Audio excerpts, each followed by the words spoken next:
যাই বলো, বেশ কিছুদিন ধরে নিজেকে কেমন বন্দি মনে হচ্ছে। ভায়া সত্যপতি, এটা তোমার ঘুরতে যাওয়ার ফন্দি মনে হচ্ছে। বাবু, চিঠিটা গতকাল ডাকে এসেছে। আগে ভাই পড়ান, দেখো দেখি কে পাঠালো। কোনো এক পরাশরের নাম দেখছি। আরে তাই নাকি? সে তো আমার খুব ভালো বন্ধু। তা কি লিখেছে? তোমাকে তার বাড়িতে গিয়ে কিছুদিনের জন্য অতিথি হয়ে থাকার অনুরোধ করেছেন। উত্তম প্রস্তাব। সেই সাথে আমার কিছুদিন হাওয়া বদলও হয়ে যাবে।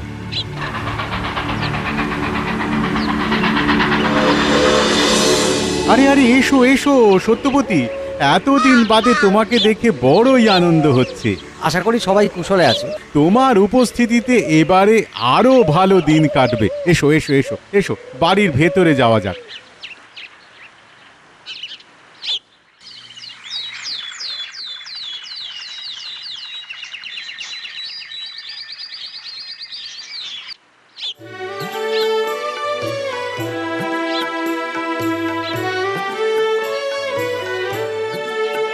বাহ, ভারী সুন্দর তোমাদের গ্রামের প্রকৃতি। মনটা বেশ খুশি খুশি হয়ে গেল। ঠিকই বলেছো, আমাদের গ্রামের পরিবেশ খুবই ভালো, তাই তো তোমাকে আসতে নিমন্ত্রণ করলাম। এই কে যেন কাঁদছে মনে হচ্ছে। চলো তো একটু নদীর দিকে যাওয়া যাক। না না, ওদিকে এগিয়েও না।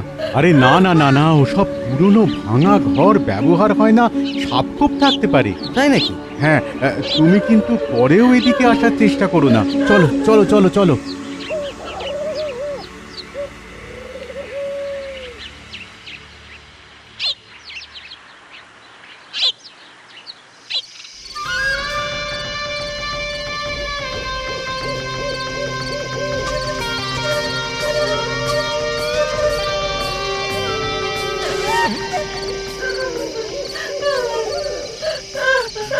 ওই তো আজও পাওয়া যাচ্ছে।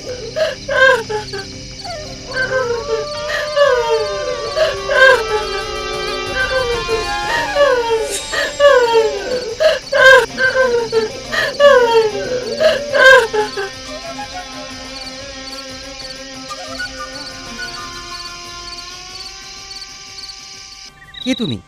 কাঁদছো কেন? আমার নাম সদানন্দ। আমার এক সৎ ভাই সম্পত্তির লোভে এখানে আমাকে বেঁধে রেখেছে। সে কি, কেন? আমাদের বাবা রামানন্দ তার সম্পত্তির একটা উইল করে গেছেন। সেই অনুযায়ী আমার মেয়ে মালবিকার বিয়ের পরে জামাই সম্পূর্ণ সম্পত্তির মালিক হবে। আর আর যদি আমি মেয়ের 20 বছর বয়সের মধ্যে তার বিয়ে দিতে না পারি, তাহলে সম্পত্তির মালিক হবে আমার সৎ ভাই। এক সপ্তাহের মধ্যে মালবিকার 20 বছর তো পূর্ণ হবে। মানুষ এত লোভী হয় কি করে? কে আপনার সৎ ভাই? হ্যাঁ, থাকে কোথায়? এই গ্রামেই থাকে, নাম পরাশর। হ্যাঁ। সে কি?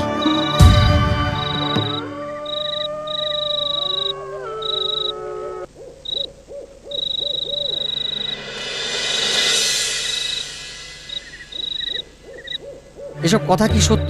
তোমাকে আমি ওদিকে যেতে বারণ করেছিলাম ভাই। দেখো, আমার মনে হয় তোমার বুদ্ধি ভ্রংশ হয়েছে। নাহলে নিজের ভাইয়ের সাথে কেউ এমন নৃশংস ব্যবহার করে? হ্যাঁ, কে বলেছে সদানন্দ আমার নিজের ভাই? একজন সৎ ছেলে হয়ে কেন বাবার সম্পূর্ণ সম্পত্তি তার মেয়ে পাবে? তাহলে নিজেই বললে যে সদানন্দ তোমার ভাই। তাতে কি প্রমাণ হয় শুনি? প্রমাণ এটাই হয় যে তুমি অন্যায় করেছো। তুমি আমার বন্ধু, তাই তোমাকে বলছি যে অসৎ পথে কিছু পাওয়ার চেষ্টা করো। আর আমিও তোমাকে বলছি যে তুমি আমার পারিবারিক ব্যাপারে কথা বলো না, এটা আমার ব্যক্তিগত ব্যাপার। বেশ, কিন্তু আমিও জেনে শুনে কোনো অন্যায় হতে দিতে পারি না।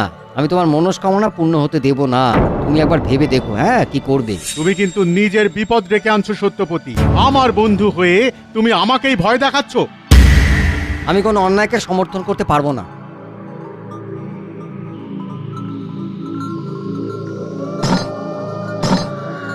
তাড়াতাড়ি তাড়াতাড়ি করুন, পড়াশোনা লেভেলরা যে কোনো সময় এসে পড়বে।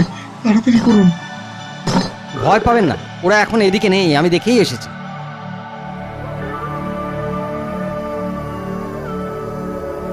আপনি ভগবান, আপনাকে যে কি বলে ধন্যবাদ দেব। এসব কথা পরে হবে। এখন আপনাদের আলাদা আলাদা জায়গায় লুকিয়ে থাকতে হবে, যাতে সকলকে একসাথে খুঁজে না পাওয়া যায়। বেশ, কিন্তু কিন্তু আর কয়েকদিনের মধ্যে মেয়ের বিয়ে দিতে না পারলে সব পরিশ্রমই বৃথা হয়ে যাবে। সেই দায়িত্ব আমার ওপরে ছেড়ে দিন। এখন সকালে চলুন।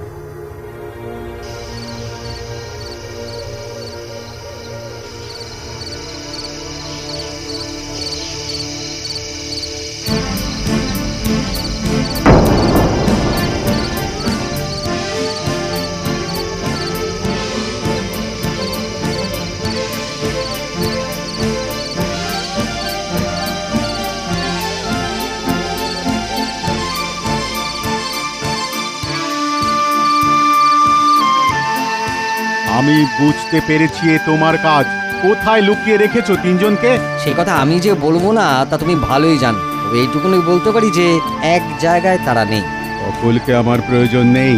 মালবিকাকে পেলে আমি হত্যা করব। তারপর সব সম্পত্তি আমার হবে। ছি পরশর, এত নীচ ভাবনা তোমার। এই শোনো, তিনজনকে না পূর্ব, পশ্চিম আর দক্ষিণ এই তিন দিকে সমান দূরত্বে লুকিয়ে রেখেছি। একজনকে খুঁজতে একদিন করে সময় লাগবে তোমার। মজা শুরু করে দাও। দেখো দেখো এই ভাগ্য দেবতা তোমার সহায় হন কিনা।